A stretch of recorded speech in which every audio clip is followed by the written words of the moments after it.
자, 오늘 말씀 보시겠습니다. 고린도 전서 14장, 우리가 이제 13장 일명 사랑장이라고 하는 부분을 마무리하고 이제 이 14장으로 넘어와서 계속해서 이 방언에 대한 방언을 기준으로 한 어떤 그런 은사에 대한 내용들이 쭉 또 이어지는데 그 바탕에 사랑이 어떻게 또 깔려 있는가를 또 이제 보여주는 그런 내용들을 한번 살펴보겠습니다. 우리 기도하시고 제가 먼저 읽어드리고 1절부터 12절입니다. 신약성경 279페이지 제가 먼저 봉독해 드리겠습니다. 14장 1절부터 12절입니다.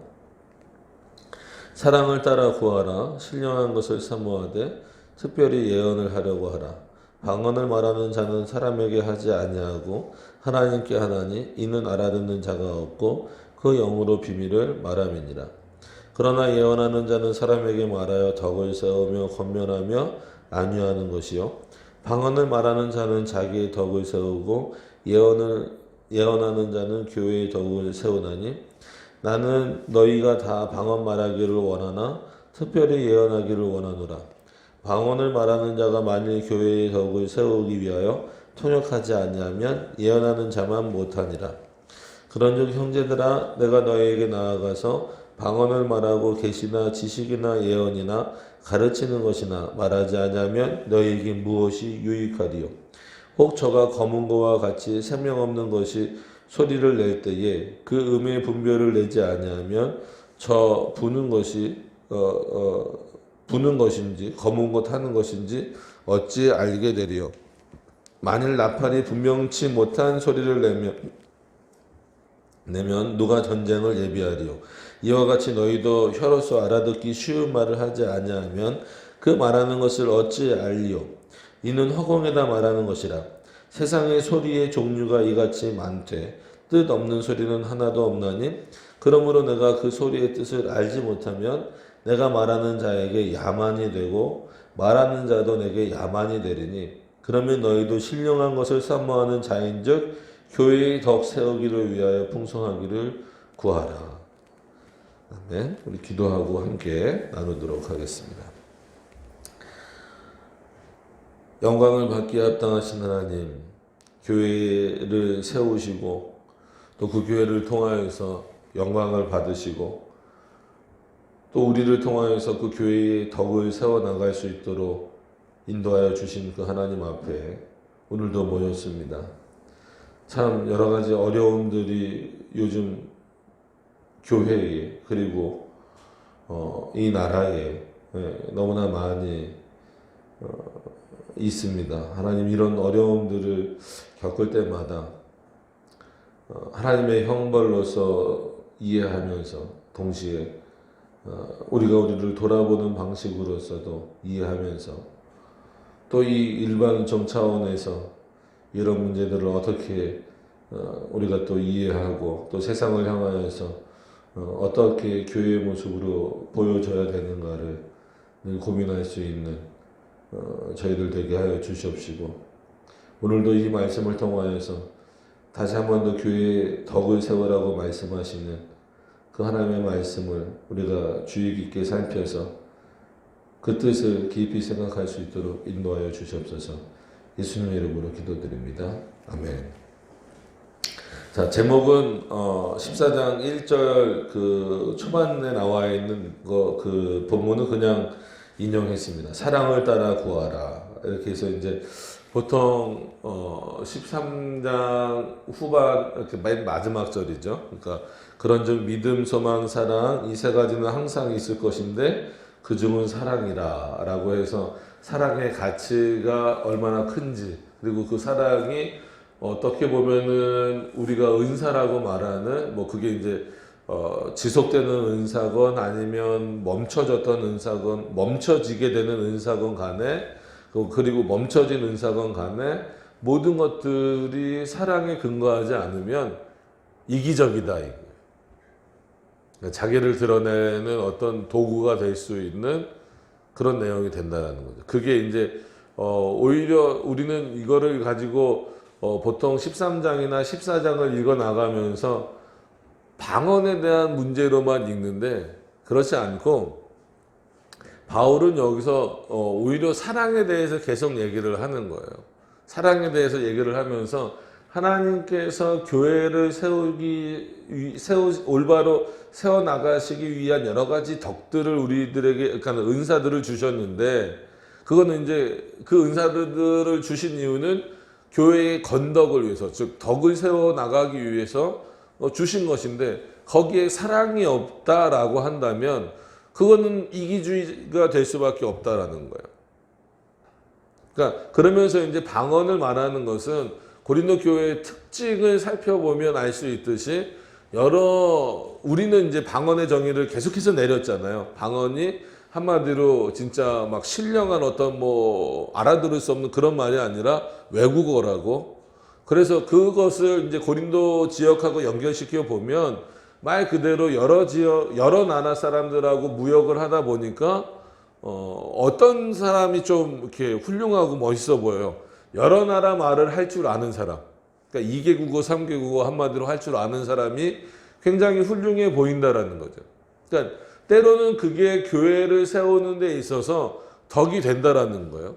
그러니까 바울은 그런 은사 자체를, 그런 차원에서의 방언의 은사를 부정하지는 않아요. 근데 그게 교회의 건덕의 문제로 넘어왔을 때는 때로는 그래서 이런 거예요. 예를 들면 저도 설교를 하거나 아니면 이렇게 성경 공부 시간에 하다 보면 가끔 외국어를 써야 될 때가 있잖아요. 그러니까 영어를 쓰든지 라틴어를 쓰든지 써야 될 때가 있는데, 그렇게 필요할 때가 있는데 그거는 뭐 때문에? 그 어떤 내용을 더 충실하게 하기 위해서 그 내용이 필요한 거지. 그런 차원에서 하나님께서 이 방언의 은사를, 즉 외국어를 할 수 있는 은사를 교회 안에 덕을 세우는 내용으로서 주신 것이지, 만약에 알아듣지도 못하는, 여기는 칼빈은 뭐라고까지 말했냐면 외국어를 해버리면 다른 사도도 못 알아듣는다는 거예요. 그러니까 일반 성도가 못 알아듣는다 이렇게 말하지 않고 사도도 못 알아듣는 말을 해버리면 되겠느냐라는 거죠.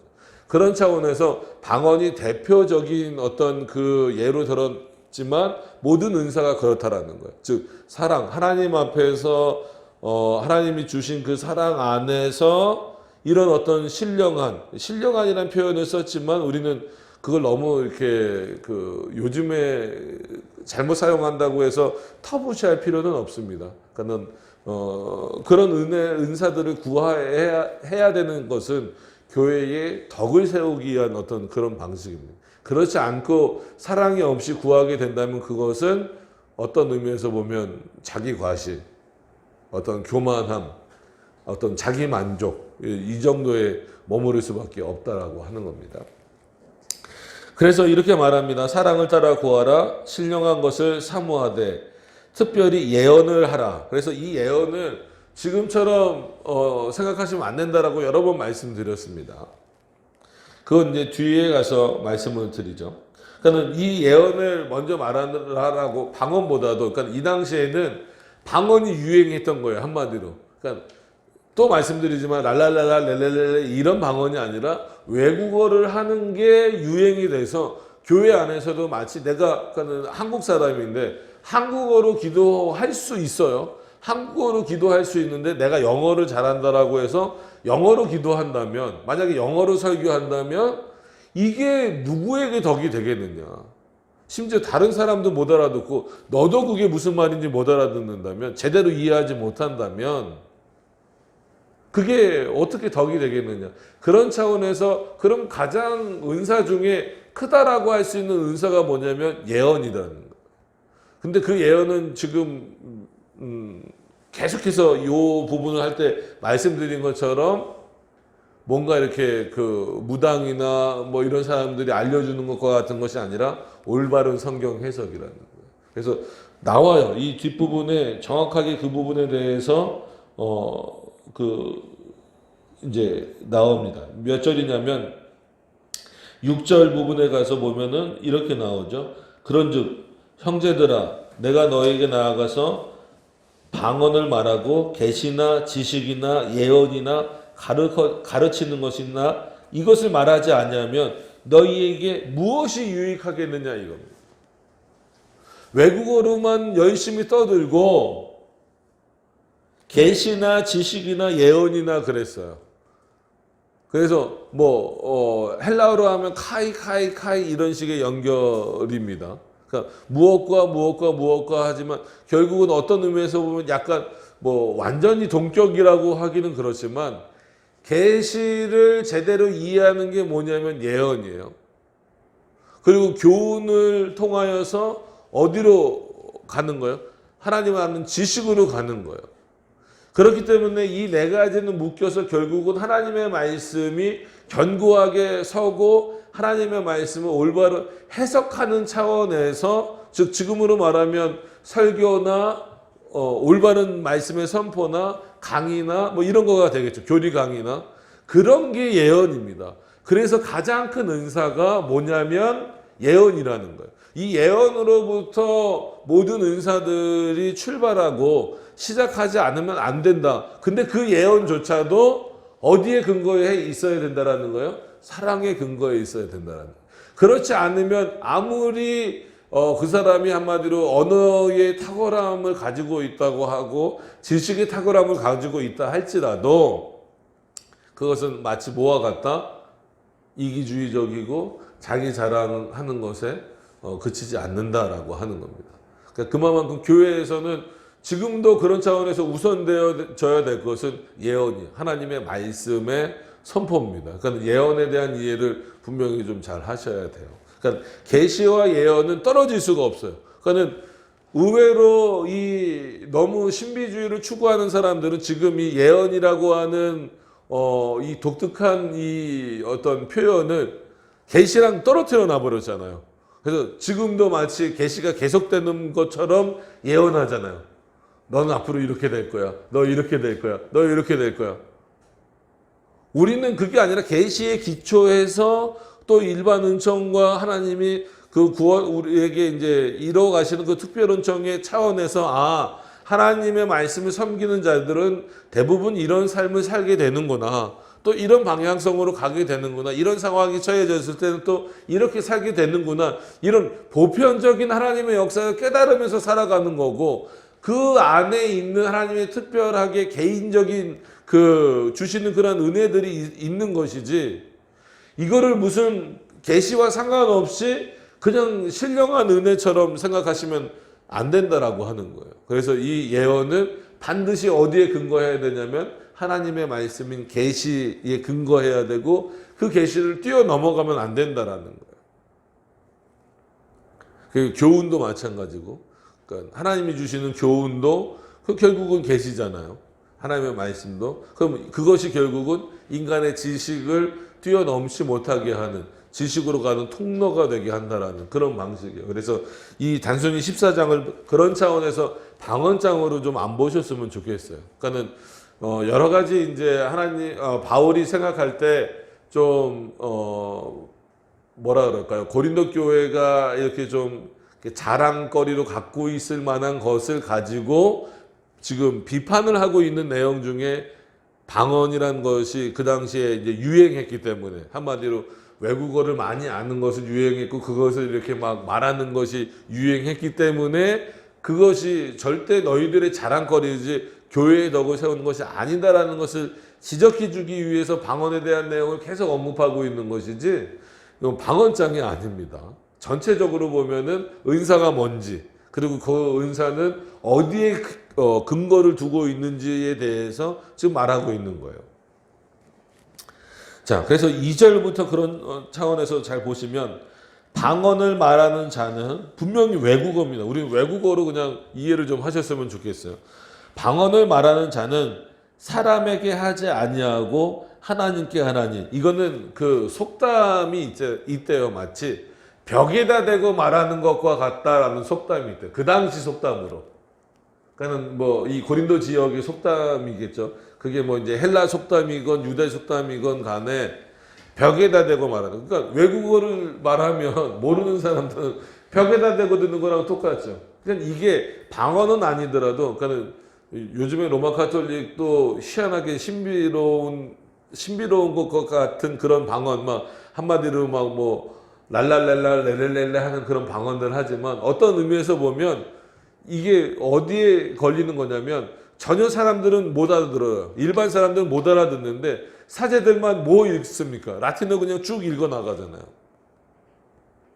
그럼 이거 누가 알아듣겠냐 이거예요. 누가 알아듣겠냐. 벽에다 대고 그거 하는 얘기지 교회의 덕과 그게 무슨 상관이 있냐는 거예요. 여러분 이거 굉장히 노골적으로 바울이 지금 비판하고 있는 거예요. 방언을 말하는 자는 사람에게 하지 아니하고 하나님께 하나니. 그럼 하나님 당연히 그 언어의 어떤 그 주관자로서 알아들으실 수 있는 분이시잖아요. 그런 차원입니다. 이거를 영적인 기도 이렇게 생각하면 안 돼요. 아, 그러니까 방언은 영적인 기도구나. 이게 아닙니다. 이게 그런 정의를 자꾸 내리는데 그렇게 정의를 내리시면 안 돼요. 언어의 주체자라서 하나님은 너가 뭐라고 떠드는지 아신다. 그런데 그게 하나님이 세우신 교회에 덕을 세울 수 있느냐라고 하는 문제는 전혀 다른 문제다라는 거예요. 그리고 더 나아가서 이는 알아듣는 자가 없고, 분명히 하나님께서는 들으신다고 하셨는데도 이는 알아듣는 자가 없고 그 영으로 비밀을 말함이라. 그러니까 이 부분을 어떻게 해석하냐면 아무도 못 알아듣는다. 다른 사람도 못 알아듣는다. 그러니까 여기서 이제 칼빈은 사도 얘기를 하는 거예요. 다른 사도도 못 알아들어. 그렇게 말하면.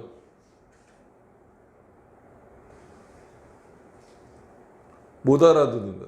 그래서 단순히 영으로 비밀을 말한다라고 말하지만 이거는 어떤 의미에서 보면 하나님께서 우리에게 일반 은총 가운데 주신 게 뭡니까? 언어잖아요. 언어. 그래서 한국어도 있고 진짜 영어도 있고 이런 언어인데 어떤 면에서는 이 신비로움을 추구하고 있는 이 사람들이나 그런 사람들이나 아니면 하나님이 주신 언어를 가지고 그 자기의 자랑거리로 말하는 사람들은 한마디로 하나님이 주신 그 언어의 그 유용성, 그 다음에 언어의 그 필요성을 완전히 무시하는 내용이다라는 거예요. 그리고 여기서 더 나가서 이것을 정말 그냥 어떤 외국어도 아니고 신비로운 말로 이해를 한다면 언어를 주신 하나님을 무시하는 거다라고까지 표현을 하는 거예요. 이건 하늘의 비밀을 말하는 게 아니라 모른다는 거죠. 비밀은 말 그대로 모르는 거예요. 말하는 너도 모르면서 어떻게 하느냐 이거. 그러니까 솔직한 얘기로 방언하는 분, 그러니까 외국어 방언 말고 일명 뭐 그런 방언하는 분들 보세요. 본인도 몰라요. 뭐라고 기도했는지. 그래 영으로 기도했다. 뭐 이런 얘기나 하고. 저도 예전에 그랬어요. 방언할 때 내가 무슨 기도했나 몰라요. 나도 몰라요. 그러니까 뭐 통변의 은사를 받는 사람들이 옆에 있어야 그거 무슨 기도라고 또 알려주는데 그것도 참 믿기도 그렇고. 자, 그러나 3절은 완전히 대조해. 그러나 예언하는 자는 분명히 이 예언은 뭐라 그랬어요? 하나님의 말씀에 대한 해석이에요. 하나님의 말씀에 대한 선포입니다. 계시에 근거한 하나님의 말씀을 해석해서 말하는 자들, 그 예언하는 자는 사람에게 말한다라는 거예요. 무슨 의미인지 알겠죠? 그 사람들이 알 수 있는 언어로 말해준다 이거예요. 뭐를? 하나님의 말씀을. 말하여 덕을 세우고, 이게 덕을 세우는 게 아니냐는 거예요. 덕을 세우며 권면하며 안위하는 것이며. 여러분 아무리 외국어로 여러분들에게 좋은 설교를 해준다고 하더라도 좋은 내용적으로 좋은 설교를 하더라도 여러분들이 못 알아들으면 저도 못 알아들어요. 못 알아듣는다라고 한다면 그게 무슨 덕이 되겠고 무슨 우리에게 권면이 되겠고 위로가 되겠고 안위가 되겠어요. 알아들어야 뭘 할 거 아니에요. 근데 예언은 누가 알아듣는다는 거예요? 사람이 알아듣는다. 방언은 사람이 못 알아듣는다는 거예요. 같은 말인데. 자, 그리고 나서 4절로 가서 보시면 방언을 말하는 자는 자기의 덕을 세우고 이게 이제 그 이기적이다라고 말하는 거예요. 너의 덕만 세울 뿐이지. 예언을 하는 자는 교회의 덕을 세우는 것이다. 그러니까 나중에 이제 방언의 필요성도 분명히 말해요. 하나님이 방언의 은사를 주신 이유가 분명히 있긴 있다. 그러나 방언을 그냥 너의 어떤 잘난거리로 잘난 척하는 내용으로 써버린다면 이거는 너 스스로는 즐겁겠지. 너 말하는 너는 기쁘고 좋겠지만 이게 교회에 무슨 건덕이 되겠느냐. 그러나 예언은 올바른 하나님의 말씀의 선포는 누구에게 덕이 있다? 교회의 덕이 되는 것이다. 그러면 뭐가 더 교회의 덕이 되는 거냐는 거예요. 방언, 즉 외국어가 덕이 되는 거냐, 아니면 하나님의 말씀을 선포하는 게 덕이 되는 거냐. 하나님의 말씀을 선포하는 게 덕이 되는 겁니다. 근데 이 방언을 외국어로만 말해도 교회의 덕이 될까 말까 한데 그게 아니고 정말 신비로운 말처럼, 그래서 초대 교보들 중에 여러분들이 그래도 조금 익숙하게 들으신 어거스틴이나 이런 사람들 말고 또 이제 나름 이렇게 좀 익숙하게 들으신 분들 중에 아마 크리소스톰이라고 있으실 거예요. 그 사람은 이거를 이제 신비로운 언어로 봐요. 그러니까 전체들을 다 그렇게 보는 건 아니고 신비로운 언어도 포함되어 있다라고 봐요. 근데 그 칼빈은 굉장히 그 부분에 대해서 거꾸로 크리소스톰을 비판을 많이 하는 거죠. 아니다. 그렇지 않다. 이거는 외국어만 해도 덕이 안 되는데 이게 만약에 진짜 말 그대로 뭐 신비로운 언어, 그러니까 우리가 일반적으로 알고 있는 그런 방언처럼 그런 신비로운 언어라면 그거는 더 덕이 안 된다라는 거예요. 자기가 무슨 말 하는지도 모르는데, 자기가 무슨 기도 하는지도 모르는데 그거는 자기에게도 덕이 안 된다라는 거죠.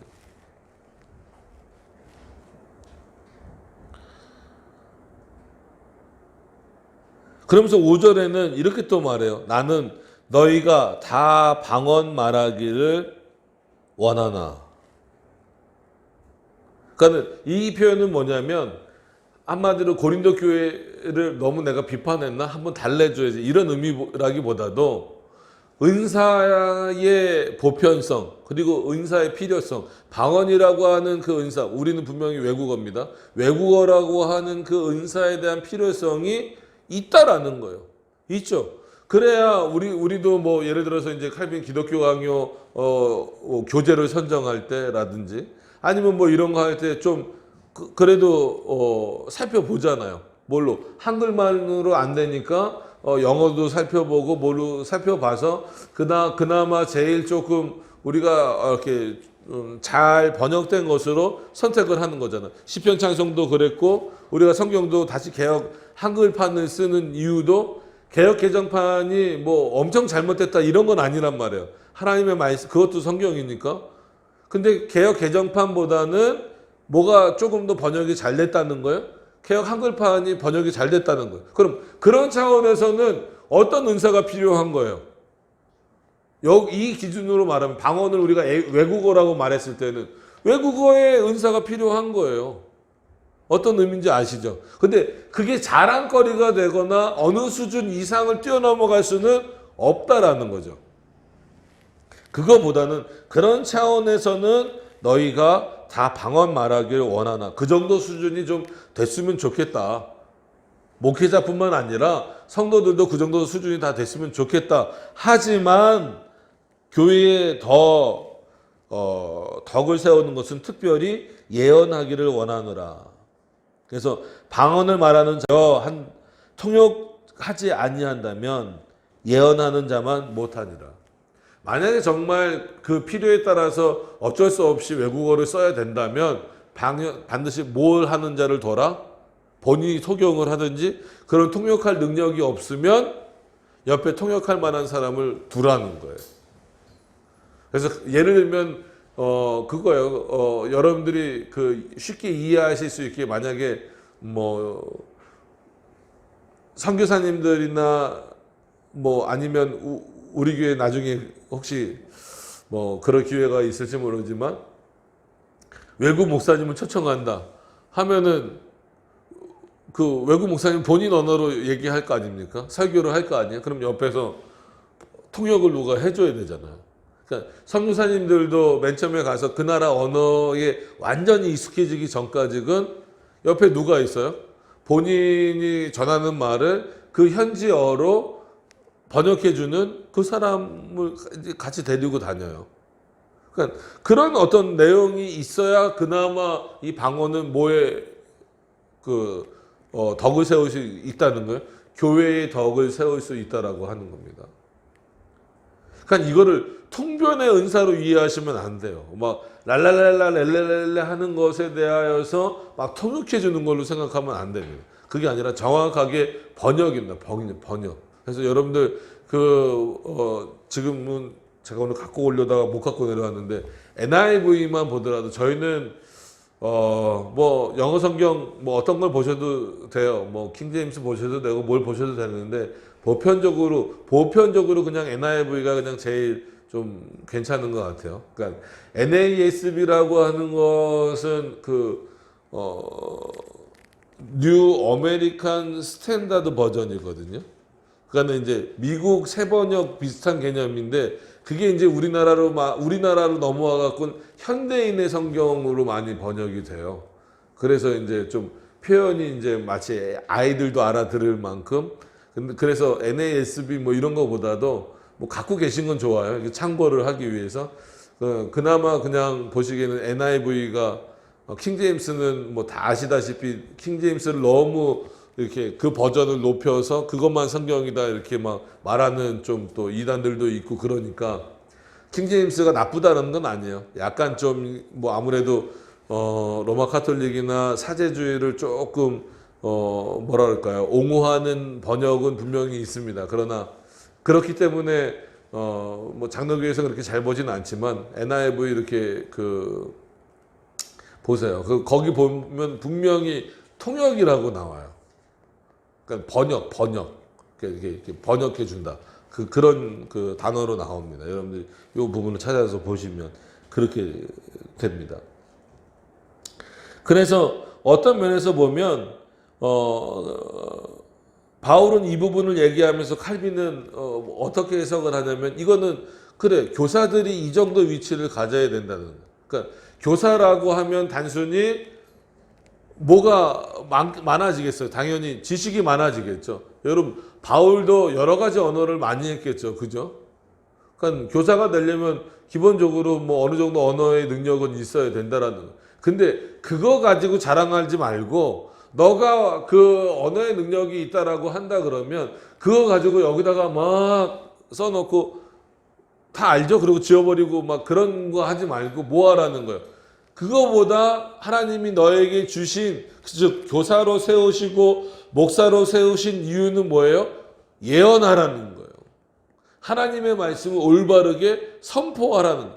그게 교회의 덕을 세우고 성도들을 더 하나님께로 이렇게 올바르게 이끌어가는 것이지 너가 가지고 있는 그 지적인 것만 확 말해버리면 그거는 지적 유의 너 만족에 그치지 않는 거 아니냐. 그런 의미로 여러분들 이해를 하시면서 6절도 그런즉 형제들아 내가 너희에게 나아가서 방언을 말하고 그러면 나도 그렇다. 여러분 바울은 어떤 인물인지 뭐 이거는 진짜 말하지 않아도 비기독교인들도 바울에 대해서는 인정할 정도니까. 그러니까 어느 학자들은 보면 예수님보다도 바울을 우린 절대 그렇지 않지만 그러니까 일반 학자들 중에 예수님보다도 바울을 더 이렇게 훌륭하게 보는 사람들도 많아요. 그 정도로 바울에 대해서는 더 이상 뭐 말할 게 없는 인물이지만 그러니까 바울이 말하는 그런즉 형제들아 내가 너희에게 가서 방언을 말하고 방언만 말하고 그러니까 외국어로 내가 아는 외국어로 너희들에게 다 말해주고 즉 계시나 지식이나 예언이나 정말 중요한 거잖아요. 계시를 가르치는 것 그 계시 안에 있는 하나님에 대한 지식 그리고 그것을 올바르게 해석한 예언들 이거를 내가 가르치지 않고 말하지 않는다면 너에게 무슨 유익이 있냐는 거예요. 바울이라고 하는 훌륭한 목사라고 표현해도 됩니다. 훌륭한 목사가 오고 훌륭한 교사가 와서 아무리 너희들에게 가르친다고 할지라도 와갖고 방언만 말하고 가면 뭐예요? 여러분 유명한 외국 교수들 많아요. 그죠? 그분들이 와갖고 만약에 뭐 독일 교수들이 와갖고 독일어로 여러분들에게 유창하게 신학에 대해서 설명을 하고 성경 본문 해석에 대해서 설명을 하면 여기서 독일어 알아들을 수 있는 분 뭐 여러분들 무시하는 건 아닙니다. 영어는 웬만큼 다 알아들으실 것 같아서 독일어 알아들으실 수 있는 분 누가 있어요? 별로 없단 말이에요. 전공하지 않는 이상은. 그럼 지금 바울이 그 얘기를 하는 거예요. 그래 고린도 너네는 그 고린도 지역의 특성을 말씀드린 거예요. 그렇게 외국어를 좋아할 수밖에 없는 그런 특성들. 그래 너희가 그렇게 외국어를 좋아하고 그거를 자랑거리로 여겨서 심지어는 교회 안에까지 들어와서 교회의 덕을 세우기보다는 거기 안에서 너희가 그것을 가지고 한마디로 위하는 그러니까 자랑거리를 삼고 이런 모습이 보이는데 그럼 내가 가서 말해줄까? 나는 너희들보다 더 많은 언어를 할 줄 아는데 가서 말해줄까? 정말 중요한 바울이 중요한 게 아니라 여러분 바울이 전하는 말이 중요한 거예요. 그죠? 그가 뭘 전하는 게 중요하잖아요. 여러분 그래서 칼빈이 썼던 그 유명한 표현이 뭐예요? 칼빈이 여기 와서 설교하면 좋겠죠. 그죠? 근데 칼빈이 여기 와서 설교하면 무슨 말 썼을까요? 여러분 칼빈이 지금 뭐 이런 말을 참 표현하기 그렇지만 칼빈이 지금 살아서 여러분들에게 설교한다 그러면 한국어로 할 수 있을까요? 아니잖아요.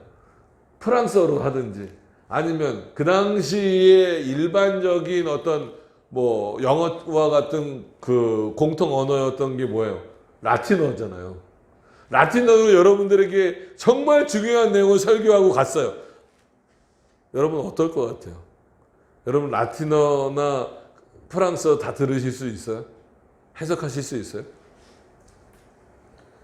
칼빈 자체가 훌륭한 게 아니라 그러니까 물론 이건 잘 오해하시면 안 됩니다. 칼빈 훌륭하죠. 그 훌륭한 칼빈이 왔다 할지라도 뭘 가르쳐 줘야 되는 거예요? 우리의 언어로 하나님의 계시와 그에 대한 지식과 올바른 성경 해석을 알려줄 때 누구에게 유익이 있는 거예요? 저와 여러분들에게 유익이 있겠죠. 그죠? 근데 그 위대한 칼빈이 와서 여기서 불란서어로 아니면 라틴어로 열심히 열변을 토하고 간들 하나도 우리가 못 알아듣는다면 무슨 의미가 있겠습니까? 여러분 이건 고린도 교회만 가지고 있는 문제는 아니에요. 그래서 은사 전체를 생각해 볼 때 그런 차원에서 사랑으로 구하라는 게 뭐 어떤 의미인지를 여러분들이 이해하시라는 그런 내용입니다. 그래서 이제 대표적으로 방언을 표현하고 있기 때문에 계속해서 이제 뭐 다음 주에도 보겠지만 방언에 대해서 쭉 나올 수밖에 없어요. 하도 그게 고린도 교회 안에서 자랑거리가 됐기 때문에 그런 겁니다.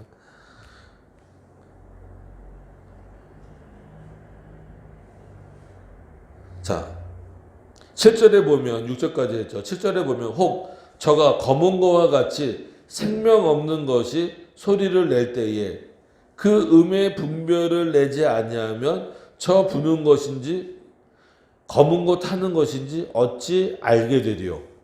이거는 저는 뭐 음악에 대해서 잘 몰라요. 예전에 이제 바이올린을 6년간 배우긴 했는데 초등학교여서 이제는 다 모릅니다. 근데 음악의 특징들이 다 음악 하면은 악기마다 특징이 다 있잖아요. 악기마다 다 특징이 있어서 그 악기가 가지고 있는 어떤 그 특유의 독특성을 드러내지 않으면 그 악기는 아무런 의미가 없어요. 그럼 예를 들면 우리는 뭐 피아노밖에 지금 없으니까 예를 들 만한 게 이거밖에 없잖아요. 그럼 이거를 피아노를 잘 칠 수 있는 분이 친다 그러면 이 피아노의 독특성이 드러나는 거죠. 그래서 이 피아노를 치는 그 의미가 드러나잖아요. 근데 전 피아노 칠 줄 모르거든요. 그래서 저희 애들도 가끔 내려와서 이거 막 친단 말이에요. 근데 그건 뭐 그냥 막 치는 거지. 이 피아노의 독특성을 드러낼 수가 있어요, 없어요? 없어요. 그래서 플라톤은 뭐라고까지 말했냐면 그 음악에는 그 사람의 도덕성까지 표현될 정도다라는 거예요. 이거를 인용하면서 그렇기 때문에 음악조차도 그 악기가 가지고 있는 각자의 독특성들이 있는데, 그리고 그 음악이 가지고 있는 윤리성들이 분명히 있고 도덕성들이 분명히 있는데 어떤 것이 하나님 앞에 유익할까를 생각하지 못한다라고 한다면 그것 또한 하나님 앞에 상당히 심각한 문제가 된다라는 거예요. 여기서 많은 분들이 이거는 그냥 예로 그냥 딱 넘어가 버리는데, 물론 다 예예요. 그렇게 말하면 방언도 은사를 설명하기 위한 예입니다. 방언장이 아니라. 너희가 음악을 할 때도 함부로 하지 말라는 거예요. 그러면서 8절에 만일 나팔이 분명치 못한 소리를 내면 누가 전쟁을 예비하리요. 여러분들 우리가 구약 성경을 보면 이건 음악적 지식이 없어도 나팔을 불면 뭐가 시작되는 거였어요? 전쟁이 시작되는 거죠.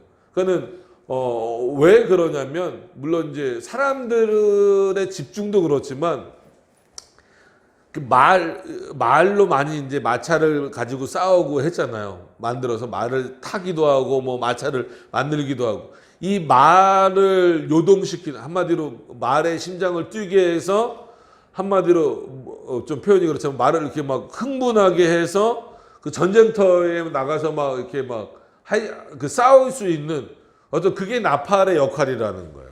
나팔 소리를 들으면 말들이 그렇게 이렇게 가만히 있다가도 막 뭐라 그럴까요? 이렇게 그냥 막 공격성이 나타나는 거죠, 한마디로. 그래서 나팔을 정확하게 불어줘야 된다는 거예요. 함부로 불면 안 되고, 이렇게 좀 뭐 이렇게 그 오합지졸처럼 부르면 안 되고, 한 번에 정확하게 불어줘야 이 말들이 한마디로 그 움직이는 거예요. 그래서 이게 너무 지나치면 말들이 너무 흥분해서 사람들의 통제력을 벗어난다는 거예요.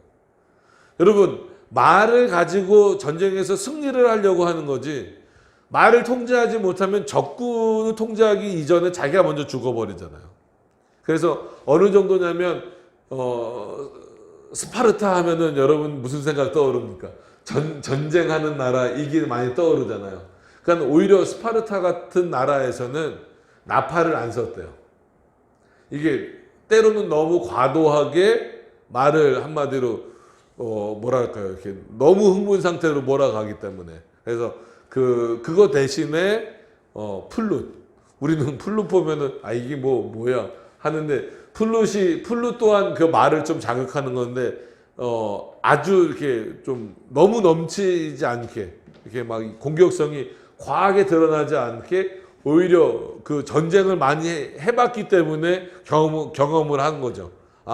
나팔을 잘못 불었을 때에는 오히려 이 말을 더 자극할 수 있구나. 그래서 뭐를 쓰는 거예요?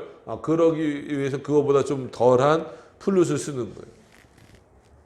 그 정도로 했다라는 거예요. 그 정도로.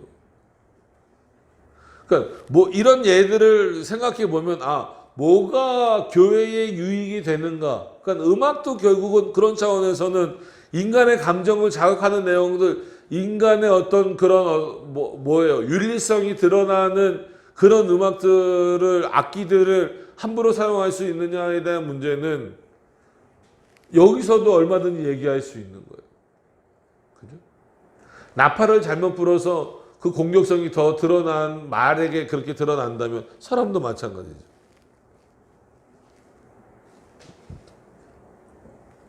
근데 교회가 이런 부분에 잘 그 관심이 별로 없어요. 그러니까 그냥 세상에 그 악기마다의 독특성들이 있는데,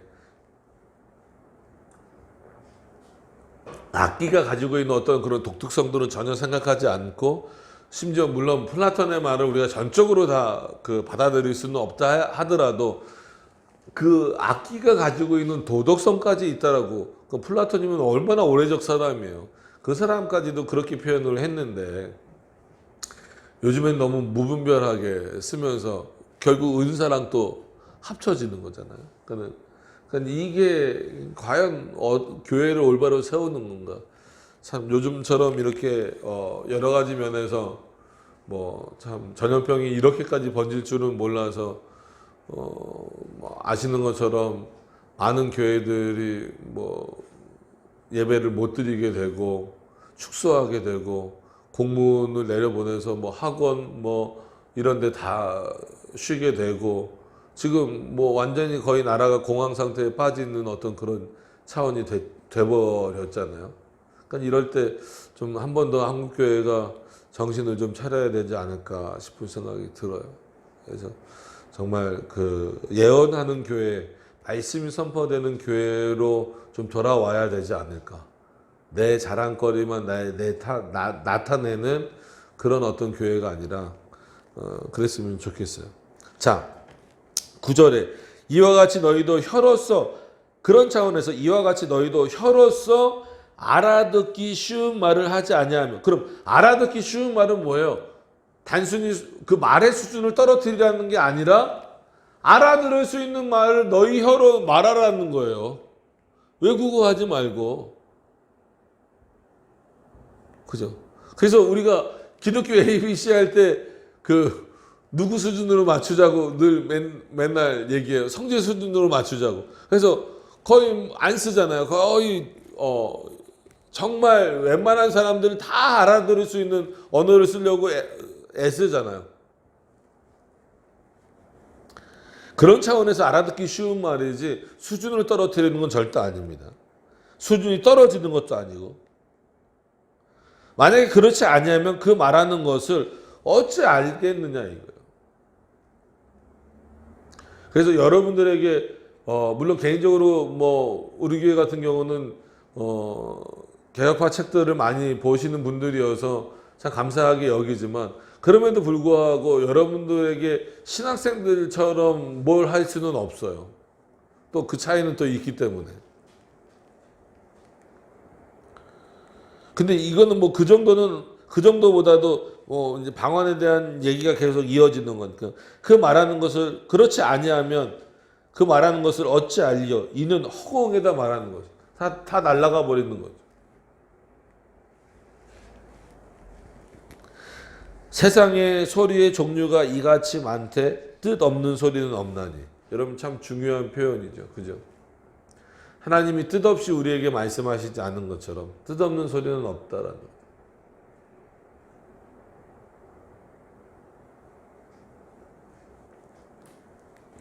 그러므로 내가 그 소리의 뜻을 알지 못하면, 그러면 여러분 소리의 뜻을 알지 못한다라는 게 뭘까요?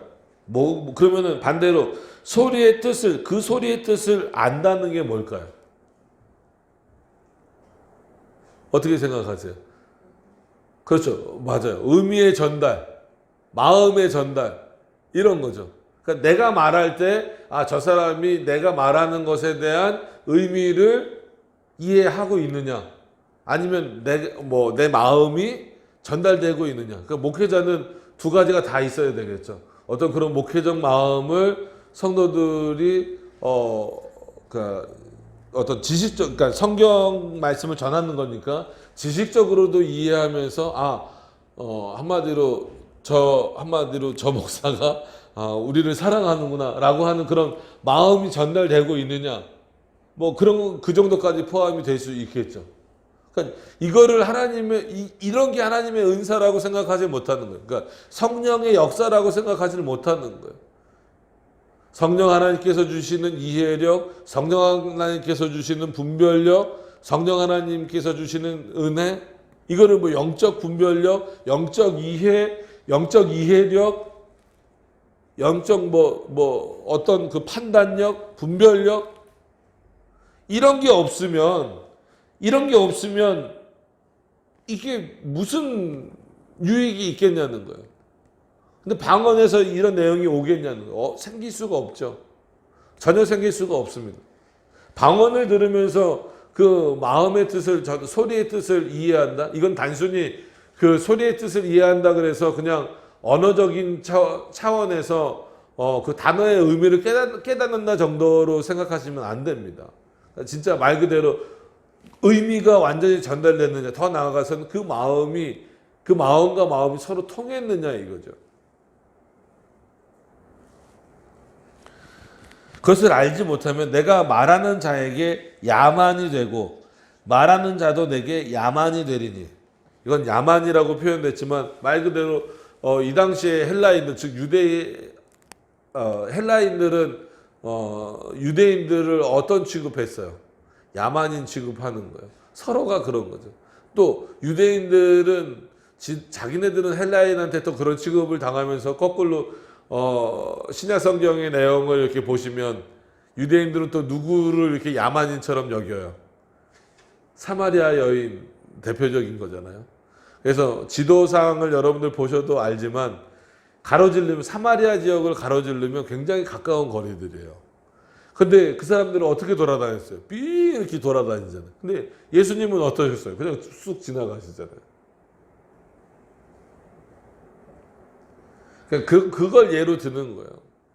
너희가 만약에 마치 고급 언어를 하는 것처럼 고급 언어를 하면서 이걸 못 알아듣는 사람들을 야만인 취급을 한다 그러면 너희도 마찬가지로 못 알아듣는다고 한다면 그들에게는 너희도 야만인이다. 그럼 한 교회 안에서 서로 야만인이 될 수 있다라는 거예요. 서로를 향하여서 야만인이라고 공격할 수 있다라는 거예요.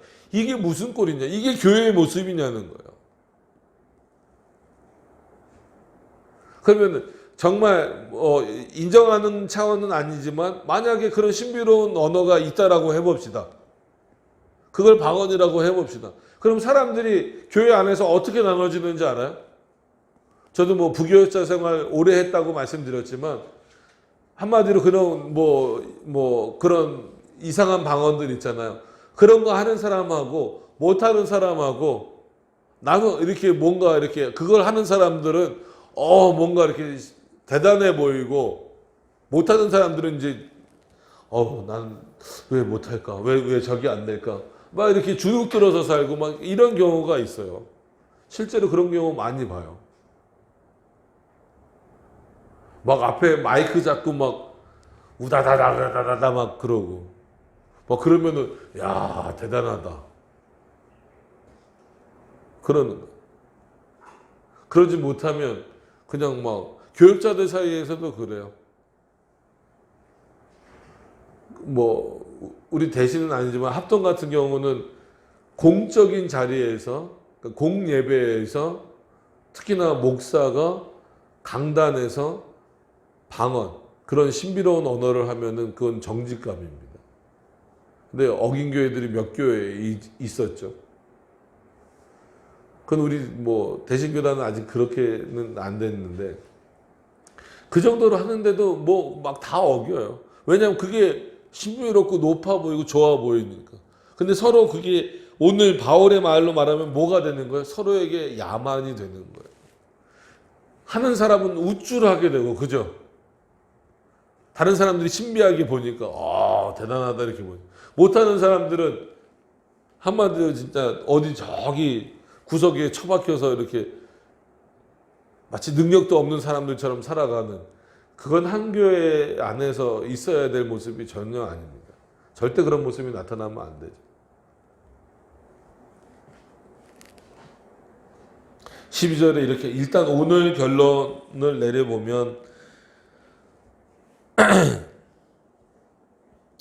그러면 너희도 신령한 것을 사모하는 자인즉 그런 차원에서 이제 한글 번역이니까 이렇게 신령한 거지만 말 그대로 영적인 거예요. 성령의 은사를 사모한다 하지 않느냐. 저도 그렇고 여러분도 그렇고 성령의 은사를 사모하셔야 돼요. 지금도. 그거는 분명한 겁니다. 그러니까 폐하에 진 것을 사모하시면 안 됩니다. 그죠? 폐하에 진 은사들에 대하여서 사모하시면 안 돼요. 그 당시 교회에 필요했기 때문에 주신 거예요. 그럼 지금 교회에 필요하신 은사들을 하나님이 주시는 가장 큰 은사는 사랑의 은사고 그건 저나 여러분들이나 다 공의 받아야 되는 거고 예언의 은사는 특별히 제가 더 많이 받아야 되겠죠. 그거는 받는다라기보다도 더 열심히 공부하고 그런 차원에서 하나님께서 조명해 주시는 차원이니까 여러분들도 사랑의 은사나 이런 은사들을 사모하셔야 돼요. 그런 차원에서 너희도 신령한 것을 사모하는 자인즉. 근데 그 신령한 것이 뭐가 되길 원하기를 기대해야 되냐면 교회의 덕을 세우기 위하여서 그것이 풍성해지기를 기도해라. 간구하라는.